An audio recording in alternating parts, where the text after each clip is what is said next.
Alrighty, hello YouTube, welcome back to my channel. For those of you who don't know me, I am Cryptic Coil, and I am pulling the plug on my old school April readathon and watchathon activities because it's Sunday night.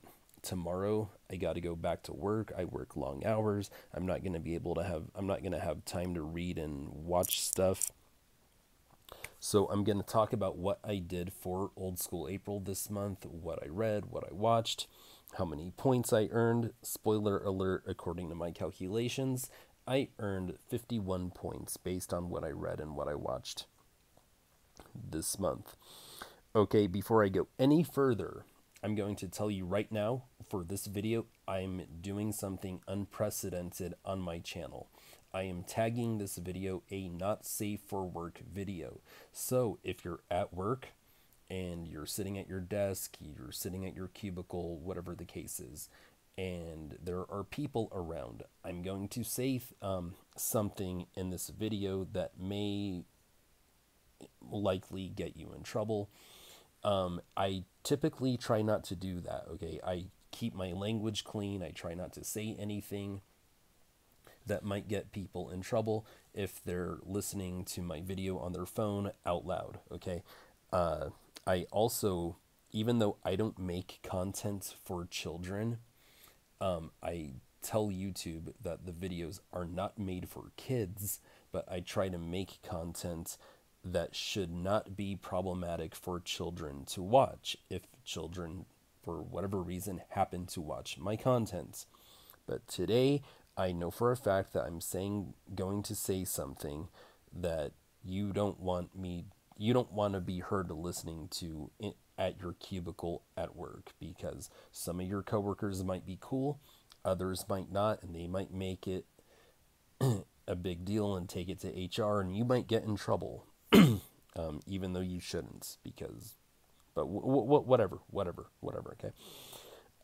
You've been warned. I am going to put NSFW in the title of this video, and going forward on my channel, if you ever see NSFW in the title, you probably shouldn't be watching the video at work, okay? So that's my little disclaimer. So firstly, I only read 2 books for Old School April. I read Christopher Pike's book, The Grave, and I read Grady Hendrix's book, Paperbacks from Hell. And I had a great time with both. I have this little notebook where I kept track of this stuff. And so, according to my calculations, I've earned 13 points for reading The Grave by Christopher Pike. Okay. 1, it satisfies the retro vintage prompt. It satisfies the time warp prompt because it's set in the 90s. 3, it satisfies the neon prompt because it's got some neon green on the cover. 4, it satisfies the teen witch prompt because there's elements of magic in the book. 5, it satisfies the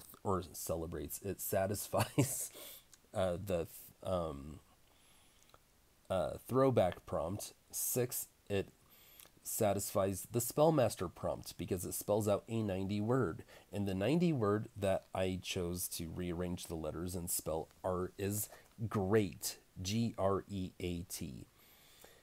Why is great a 90s word, you ask? Because if you remember, in the 90s, there was something called the DARE program, Drug Abuse Resistance Education.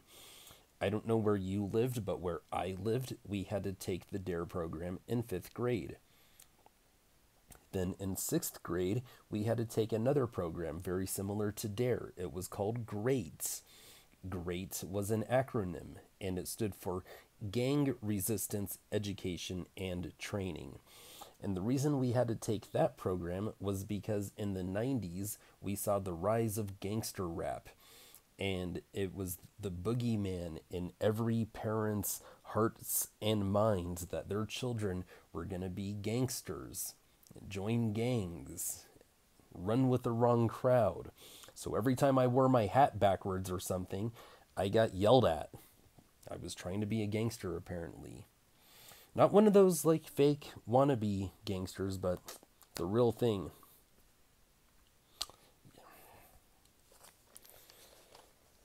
I feel like that should be funnier. It's not. It's infuriating. Anyway, so this fulfilled the Spellmaster prompts. Great. It also fulfilled the Mighty Morphin Power Rangers prompt because it's got so much green. Totally reminds me of the Green Ranger. Now, real quick before I, move on with the rest of the prompts and the points, I just want to say, Kelsey, I stand in solidarity with you. My favorite Ranger growing up was the Red Ranger, Jason, played by Austin St. John. Okay, and I remember when the Green Ranger lost his powers. I loved the Green Ranger. I loved him when he became the White Ranger, okay?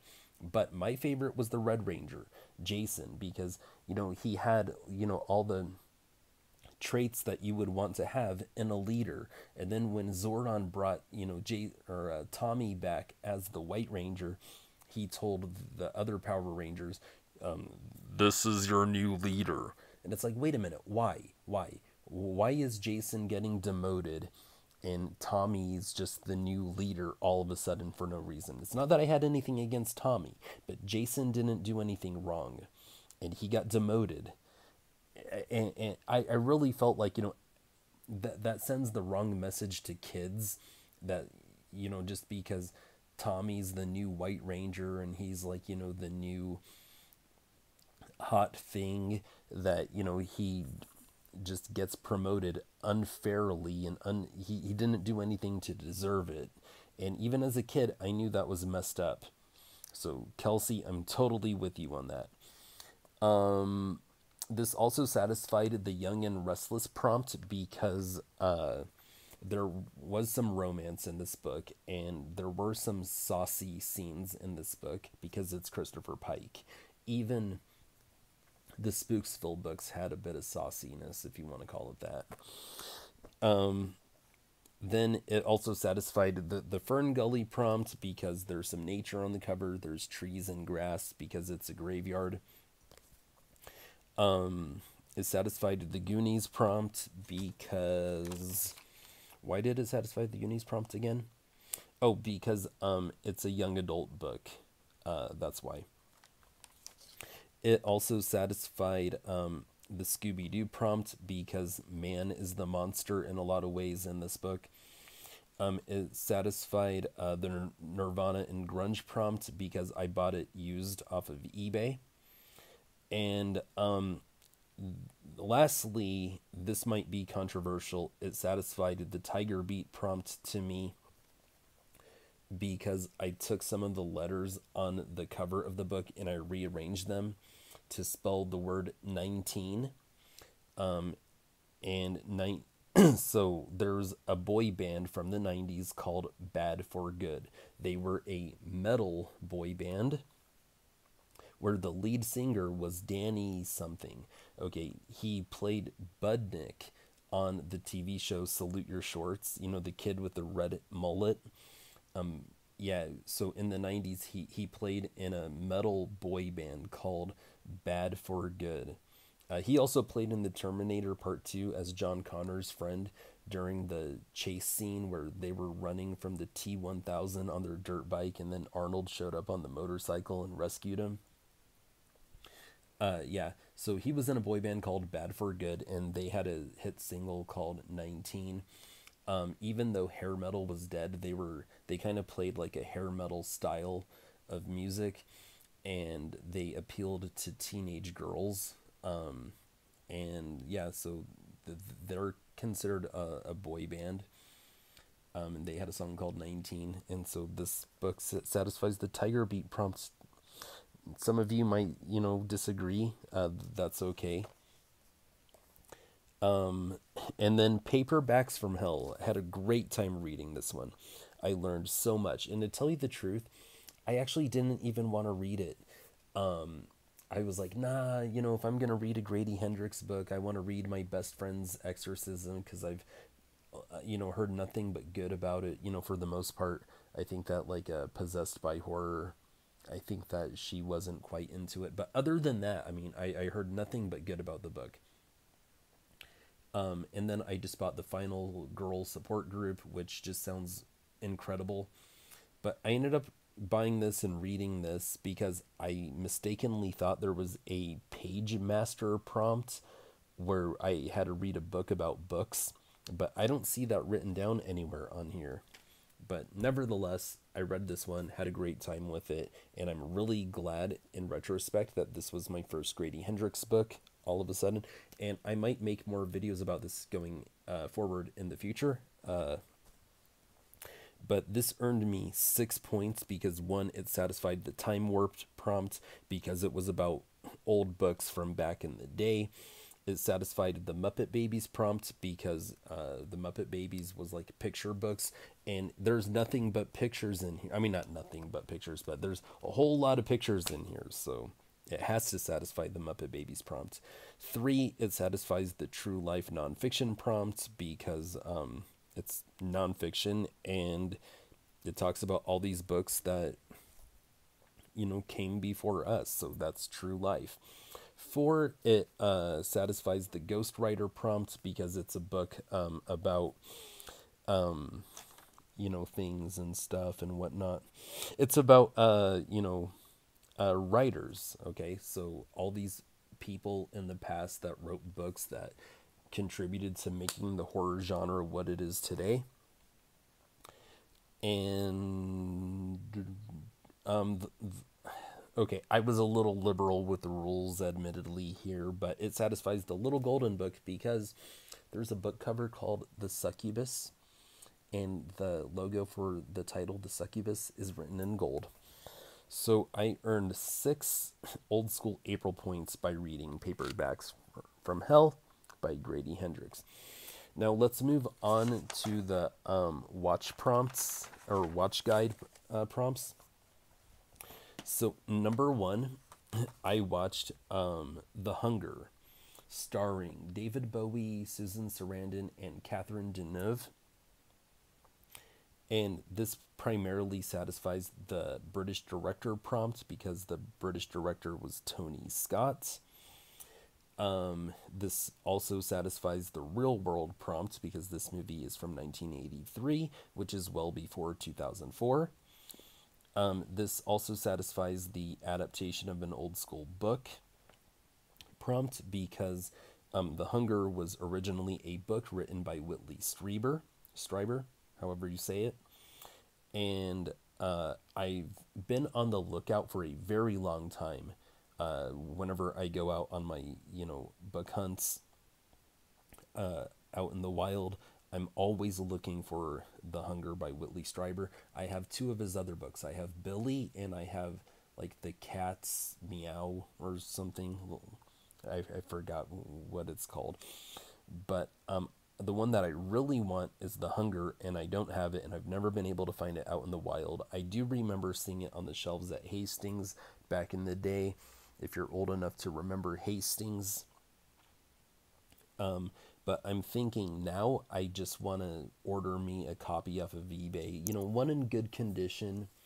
I just recently saw a video from like a year ago where the Bookubus showed off a book haul and she had it, and it wasn't in great condition, but I was just jealous of the fact that she had it, and now I want it, and I'll just order it online. Yeah, I'm not gonna wait another year or 2 or 5 or 10 to find it out in the wild.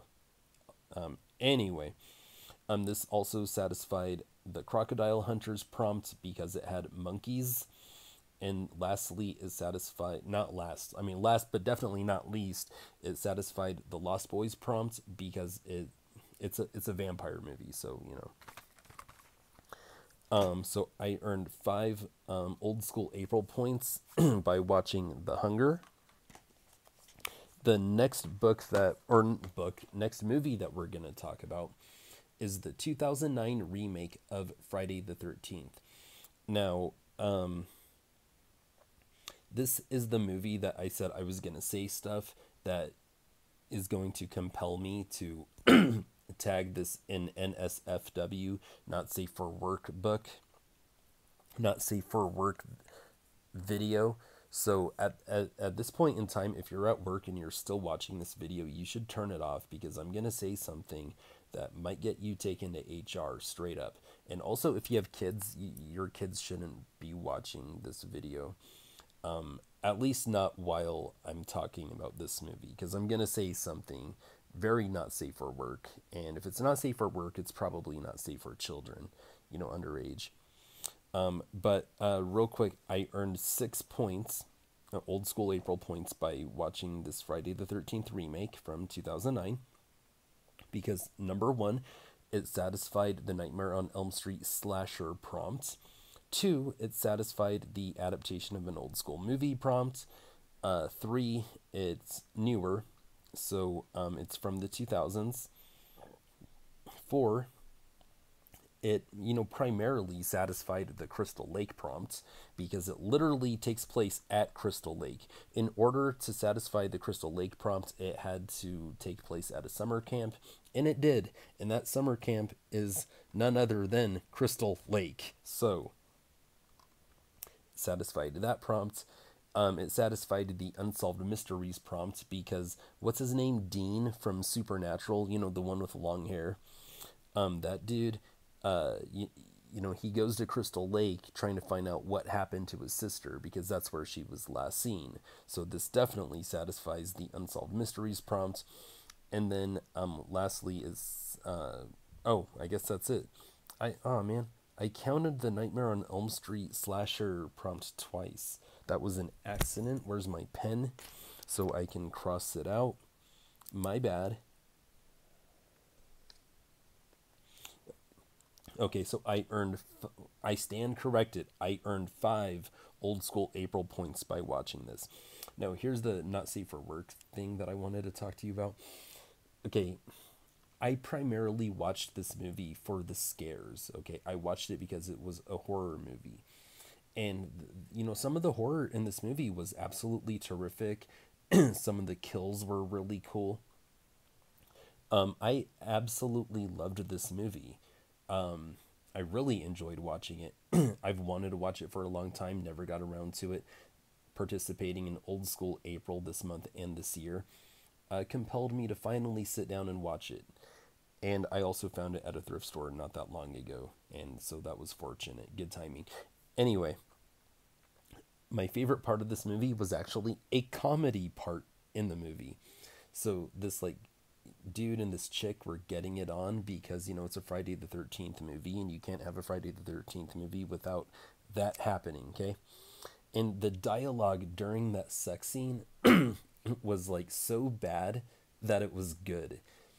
And it was done on purpose to pay homage to how bad the original Friday the 13th movies were. The chick was hot. I mean, she was a 10, okay? And the dude, so they're going at it, and the dude goes "Oh man, baby, your tits are stupendous." Oh, that was awesome. I've never used that word ever in my life.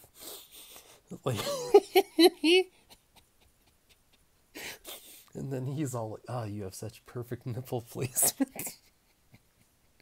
It was hilarious. It was so bad that it was good, but it was totally done on purpose, because the original movies were so bad. I just absolutely loved it. Well done. Well done.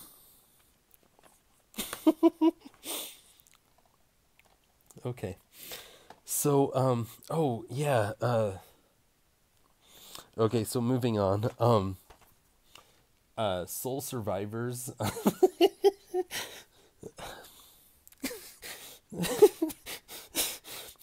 Soul Survivors. I primarily watched this because this was a movie that satisfied my Liquid Dreams prompts, okay, because it had Eliza Dushku. I absolutely loved Eliza Dushku back in the day. I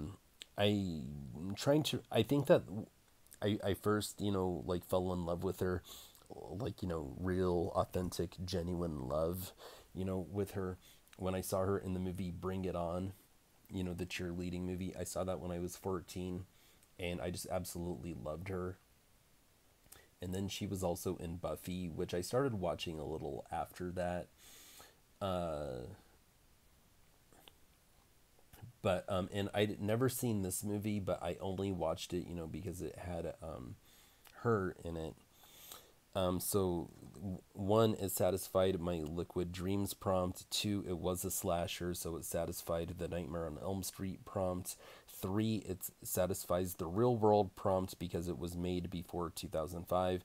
And lastly, it satisfied the unsolved mysteries prompt. So I earned a total of 4 old school April points by watching this movie. So to say the least, this movie was not stupendous. It wasn't. It was actually really bad, which is sad because it had so many things going for it that it could have been good. Do you know what the downfall of this movie was? Do you know why it wasn't good? Because of bad storytelling. The director also wrote this movie. It was written and directed by the same person. His name was Steve Carpenter. And I think that what they need to do is they need to do a remake of this movie, and they need to keep everything about the movie and then just fill in the blanks, fill in the holes. Get rid of some of the things that didn't age well, like the homophobia. Okay, it was a different time, so I'm not gonna judge, this movie because back then people didn't have some of the education about alternative lifestyles that we have today. So I mean, I can forgive that, in this case, but get rid of that, keep everything else, and then fill in the blanks because it was not a good movie. And it could have been, but it was bad storytelling that really ruined this movie and stopped it from being good. I should do a movie review. I think I will. Nah, I'm probably not going to. Not for that one. Because I've seen a few other movie reviews, and I don't feel that I'm going to say anything new or different. Anyway, moving on. The next movie that I watched was An American Werewolf in Paris, starring Tom Everett Scott and this chick, Julie Delpy. Now, I've never seen any other movies with her. But, I mean, I had a crush on her because of this movie, so I guess you could say it satisfied the Liquid Dreams prompt, but I didn't count that. So, one, it primarily, served the Crocodile Hunter prompt, because it, had werewolves, which are animals. 3, it satisfied the Unsolved Mysteries prompt for a couple of different reasons. 3, it served or fulfilled the Britpop prompt because the director was Anthony Waller. 4, it satisfied the Nightmare on Elm Street slasher prompt because, it was definitely had some slasher elements. And then 5, it was technically an adaptation of an old school movie because they took the theme from An American Werewolf in London and then they modernized it, but, set it in Paris. So it was a bit of an adaptation. You could say I'm being a little bit liberal with the rules there, but you can't say I'm being dishonest. So I earned a total of 5 old school April points by watching An American Werewolf in Paris. And again, I'm not going to do a movie review on this one, but just for the purposes of this video, let me say, okay, I remember when this movie came out. I saw it when I was in 6th grade. Saw it a bunch of times, like in middle school, and I absolutely loved this movie growing up. I loved the soundtrack. Okay, it had Bush. The main song was called Mouth by Bush, and to this day, whenever I read or hear that song, I always think of this movie and some of the iconic imagery from this movie whenever I hear the song. And I mean, I love Bush, great band. But as a kid, I thought this movie was like so good and so well done. If you would have asked me like in middle school what I thought of this movie, I would have rated it 5 stars out of 5. And then I rewatched it as an adult and I was like, oh my gosh, it has some really bad 90s cheese. And it starts off with really bad 90s cheese that did not age well at all. But, you know, I kept watching it and I still had so much fun with the nostalgia. And then I got to the end of the movie and it's like, okay, you know, there's some minor plot holes, you know, here and there, but no biggie. And so now I'm like, is it a 5 star movie anymore? No, it's not. I'd give it 3 stars, okay? I would.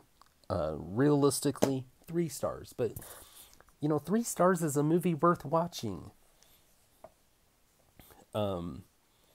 Yeah, so that's really all I wanted to say about An American Werewolf in Paris. So moving on to the penultimate movie and item on my old school April list is The Crow Part 2 City of Angels. I'm also not going to do a movie review for this one, but I will talk a little bit about it for the sake of this video. I earned 6 old school April points by watching it because 1, it satisfied the real world prompt. It was definitely made before 2004. 2, it satisfied the Liquid Dreams prompt because it starred, where is it? Where'd it go? There it is. Trini from Power Rangers, the actress Tweed Trang. Okay, I've always loved her, always thought she was super hot. Totally had a crush on her and Kimberly, Amy Jo Johnson, in the Power Rangers growing up, okay? Yeah, and she even had like a fight scene where she did martial arts and she fought the Crow. Of course she lost. Like, oh, I'm sorry, was that a spoiler? Not even. You know the Crow's gonna win that fight.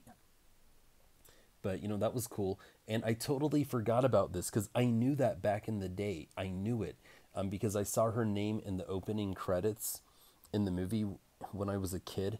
And then when I saw her, I was like, oh, that's her. And she's playing a bad guy. And I remember being really excited as a kid when my parents rented it on VHS and I watched it. And I saw her fight the Crow and do martial arts, like, you know, in that movie too. Yeah, that was really cool. A lot of fun. Thirdly, it satisfies the Crocodile Hunter prompt because the movie is literally called The Crow, which is an animal, and then the actual crow served as an animal companion, so it definitely satisfied that prompt. 4, it satisfied the Brit Pop prompt because the director of this movie was British. I forgot the name of the director of this movie, but I ended up looking him up. And I know that he grew up in a suburb of London. His name is Tim Pope. 5, this definitely satisfies the Unsolved Mysteries prompt. And then lastly, it does satisfy the slasher prompt. It does, because, you know, someone goes around killing a bunch of people, just like Jason would, just like Michael Myers would, just like Ghostface would, okay?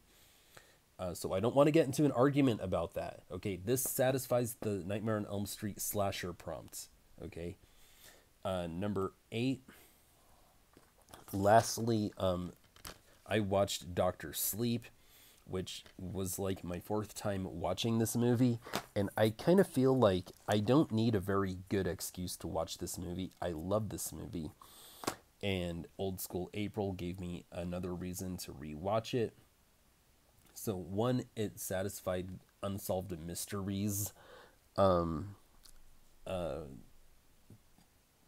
prompt. 2, it definitely serves the adaptation of an old school book or movie prompt because it's so closely related to The Shining, the book and the movie, that you can't tell me I'm being dishonest by taking the points there, okay?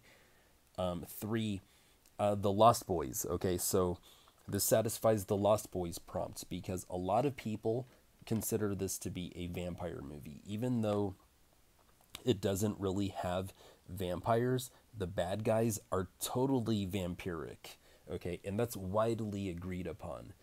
There are lots and lots of YouTube videos about it where people consider it to be a vampire movie. And then number 4, it's definitely a slasher movie. I feel like there's people out there who would like to argue against that, but I don't care. I'm considering it to be a slasher. Okay, so I'm taking the point. I earned 4 points by watching Doctor Sleep. All right. So I had a lot of fun with this, and so Kelsey from Slime and Slashers, even though, like, you know, I'm not like in your social circle and you're not in mine, that's okay. I just want to tell you thank you so much. I had a lot of fun with your idea this month. I really had fun participating in Old School April as a member of the Lone Wolves, because I didn't officially sign up and I'm not really on a team. I entered this event. I was gonna say contest. I'm not gonna call it that. I entered this event, you know, as a lone wolf, and you know, kind of like Alan from The Hangover. And I just had a lot of fun with it, and I think that maybe next year I'm probably definitely gonna sign up for real. But I had a lot of fun because, like, you know, in my, you know, career, things are going, you know, in kind of a less than pleasant direction, and it's just affecting my life and my mental health and stuff. And this month, despite everything that's going on, this kept me happy. It kept me sane. It kept me excited about something. It helped me deal with the negative. So much so that I don't want it to be over. So I'm doing something that I'm taking upon myself to have creative license to do, and I'm extending it into the month of May. I'm going to keep these papers, and I'm going to do another Old School April in May, and I'm going to call it Thank You Ma'am, because Kelsey, thank you ma'am, may I have another Old School April. Okay, so I am doing that in May. And so I'll probably make another video in May. I'll probably watch more things and read more things based on these prompts. Just because I don't want it to be over, because this really helped me get through the things that I had to get through in May, even though I didn't have as much time to commit to it as I would I didn't have the time that I would like to have had to participate in Old School April. And things don't look like they're going to slow down or get any better in May, but this is going to help me, you know, deal with all the negative stuff that's surely going to come my way. But yeah, thank you so much, Kelsey. And to anyone watching this video, I really hope you had fun with this. And hey, you know, if you did what I did and you didn't sign up for Old School April, but you participated as much as you could have, and you want to be a member of my team, the Lone Wolves, let me know in the comment section below how many points you got. I said that I earned 51, but then I had to cross out a prompt because I counted it twice for the same movie or something like that.